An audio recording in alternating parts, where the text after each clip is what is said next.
Hi guys, welcome माय new blog. आणि आजच्या ब्लॉगची सुरुवात एकदम कलरफुल होत आहे. इथे शौर्य तुम्हाला सांगत आहे आणि ज्या समोर जिन्नस ठेवलेला आहे तो मला कळलंच असेल रवा बघून मी काय करत आहे. तर हो, मी उपमा करत आहे आज. आत्ता 12:30 वाजलेत आणि शौर्याच्या बाबाला आणि शौर्यला उपमा खायचा होता. तर मग त्याचीच ही तयारी चालू होती आणि हे सगळं शौर्यच्या बाबांनी कट केले. मी थोडंसं दुसऱ्या कामात होते तर त्यांनी तोपर्यंत ते कट करून ठेवलेलं. आणि इथे बघा, मी मोहरी आणि हळद टाकणार आहे उपम्यासाठी. तर मी इथे कांदा स्वच्छ, हे पूर्ण मी स्वच्छ धुवून घेतलेलं आणि नंतर शूट केलेलं. तर मग मी ते सगळ्यात पहिले कांदा फ्राय करायला टाकलेला. आणि कांदा झटपट फ्राय होण्यासाठी सगळ्यांना तर माहीतच असेल, मी कांदा फ्राय होण्यासाठी त्यात थोडंसं मीठ ॲड केलेलं, जास्त नाही, थोडंसंच टाकलेलं, का तर लवकर फ्राय व्हावं म्हणून. आणि मी उपम्यासाठी कांदा जास्तच फ्राय होऊ देत नाही, म्हणजे एकदमच असं लालसर होऊ देत नाही, कारण तो लालसर झाला ना तो खूप असा कडक कडक होतो. आणि त्यामुळे मी काय करते, थोडासा कांदा फ्राय झाला की त्यात मिरची ॲड करते. मग काय होतं, मिरची आणि कांदा दोन्हीही जास्त असं कडक होत नाही, नाहीतर मग ते खूप जास्त कडक होतं आणि टेस्ट पण चांगली लागत नाही. त्यामुळे मी असं दोन्हीही नरम राहण्यासाठी कांदा थोडासा फ्राय होऊ देते, नंतर मिरची आणि लसूण ॲड करते, मग ते सगळंच नरम राहतं. आणि मी हे सगळं छोट्या छोट्या गोष्टी माझ्या सासूबाई मम्मीकडनं शिकले. कारण जी माझी मम्मी आहे, माझ्या मम्मीनी म्हणजे माझ्या मम्मीकडनं मी कधी स्वयंपाक शिकले नाही, मी केलाही नाही. त्यानंतर माझं लग्न झाल्याच्या नंतर माझ्या सासूबाई त्यांनी मला पूर्ण शिकवलं, पुरणपोळीपासनं तर एक साध्या भाजीपर्यंत सगळं त्यांनी मला शिकवलं आणि मला आवडही होती शिकण्याची. आणि जेव्हा मी संभाजीनगरला राहत होतो तेव्हा माझ्या सासूबाई आमच्याकडे राहत होत्या. शौर्य नव्हता तेव्हा मला, तर तेव्हा त्या सगळा स्वयंपाक करायच्या. आणि मी जॉब करत असल्यामुळे मलाही स्वयंपाक करायला जमत नव्हतं. सकाळी ड्युटी लवकर असायची, संध्याकाळी लेट व्हायचं, तर त्यामुळे त्या मला काही करू पण देत नव्हत्या. पण असं संडेला मला सुट्टी असली की मी त्यांच्याकडनं एक एक पदार्थ शिकायची. आणि मग त्यानंतर मी कारण मला आवड होती म्हणून मला झटपट आले सगळेच पदार्थ. आणि मी आता एकदम छान करते. आणि बघा, वातावरण खूप सुंदर आहे आज. खूप ढग आलेले, खूपच, म्हणजे आज ऊनच नाही आहे सकाळपासून. आणि माझं फूल बघा किती छान उमललं आहे. मी पूजेला पण 2-3 फुलं ठेवले. आणि ह्या झाडांना एनी टाईम 10-12 तर फुलं असतातच. आणि ते मी आता मोहरी ॲड करते बघा. आणि हे पूर्ण लहान म्हणजे छोट्या मोठ्या गोष्टी ह्या पूर्ण माझ्या सासूबाईंनीच शिकवल्या मला. मी त्यांना मम्मी म्हणते. तर त्यांनी खूप साऱ्या पदार्थ मला शिकवले. आणि जेव्हापासून शौर्य झाला तेव्हापासून मी जास्तच पदार्थ शिकले. आणि त्यानंतर आम्ही पुण्याला शिफ्ट झालो. तर मग सासूबाई माझ्या गावी शेतीचं, आमचं शेताचं आणि त्याचं डिवायडेशन झाल्यामुळे सासूबाईंना शेती वगैरे बघावं लागते मागे पुढे, तर मग त्या तिकडेच राहतं, मग सगळं मलाच करायचं. आणि आता शौर्यला पण असं नवीन नवीन रोजचं छान खावं असं वाटतं. तर मग मी असं काही ऑनलाईन बघून यूट्यूबवर असं बरेचसे पदार्थ ते पण मी शिकले.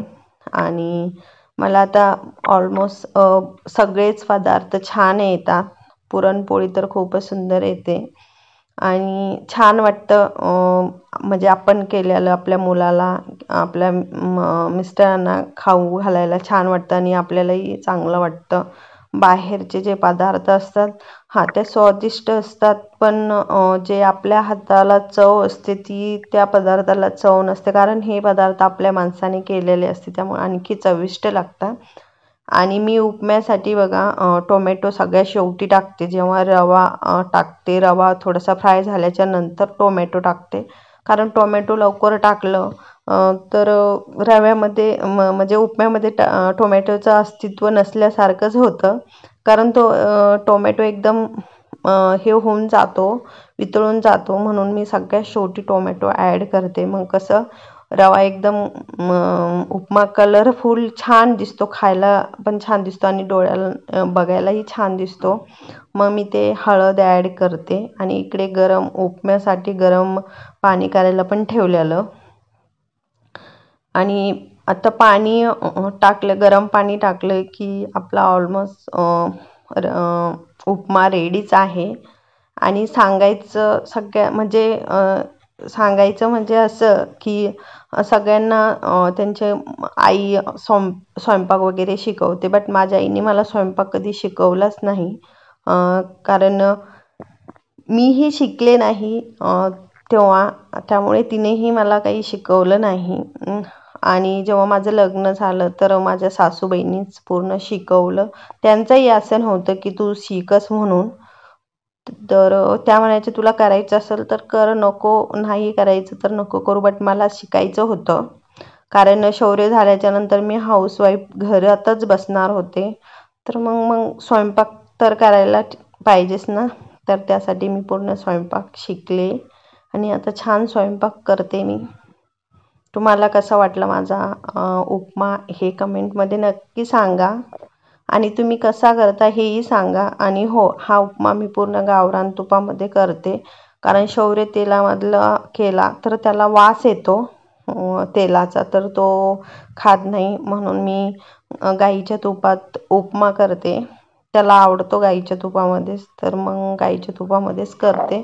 आणि आमच्या गावाकडे तूप असतं डेली, त्यामुळे तुपात करायला काहीच हे नाही. आणि आता माझा उपमा रेडी झालेला आहे. आणि तुम्हाला कसा वाटला माझा बघायला? आता टेस्ट तर नाही घेऊ शकत तुम्ही, पण बघायला कसा वाटतोय हे मला नक्की कमेंटमध्ये सांगा. आणि हे पूर्ण झाल्याच्या नंतर मला इन्स्टावर शॉर्ट व्हिडिओज टाकायचे होते आणि ते व्हिडिओज केले. आणि आणखी शौरीने मला डान्सच्या स्टेप आहेत बघा काही, तर त्या मला येतच नव्हत्या. तर शौर्यने मला आज त्या शिकवल्या. समोर तुम्हाला शॉर्ट व्हिडिओ मी शौर्यचा टाकलेला आहे करताना, तर ती स्टेप मला येत नव्हती, त्यांनी मला आज शिकवली. छान वाटतं आपल्या मुलांनी आपल्याला काहीतरी शिकवलं तर खूप छान वाटतं, मला खूप छान फील होत होतं. आणि इथे बघा माझा उपमा रेडी आहे. शौर्यला आणि शौर्यच्या बाबाला असा उपमा आवडतो आणि खूप छान टेस्ट झाली होती. म्हणजे तिखट नव्हतं जास्त, एकदम मीडियम तिखट होता, जास्त तिखटच नव्हता. आणि शौर्याचे पप्पा आणि शौर्य ह्याच्यासोबत दही पण खातात, त्यामुळे जास्त तिखट लागतच नाही उपमा. आणि याच्यावर फरसाण पण खातात शौर्याचे बाबा. मी तर नाही खात, शौर्यही नाही खात, पण त्याचे बाबा खातात. आणि आजचा दिवस बघा असा गेला, एकदम हॅपी. आणि तुमचे पण सुट्टीचे दिवस कसे जात आहेत हे मला कमेंटमध्ये सांगा. आणि तुम्ही म्हणताल सुट्टी लागली तरी तुम्ही पुण्यात कसे, तर हो, थोड्या दिवस आम्ही पुण्यातच राहणार आहोत, कारण शौर्यचे डान्स क्लास चालू आहे. आम्ही गावी जाणार आहोत, पण थोडासा पाऊस पडल्याच्या नंतर, कारण गावाकडे खूप ऊन आहे. आणि शौर्यला ऊन म्हटलं की तो गावाकडे खूप फिरतो, म्हणून थोडंसं म्हटलं लेट जावं, थोडंसं ऊन कमी झाल्याच्या नंतर. आणि बघा इथे शौर्य आता उपमा खात आहे. आणि असाच एक नवीन ब्लॉग घेऊन परत भेटू. तर सगळ्यांना बाय.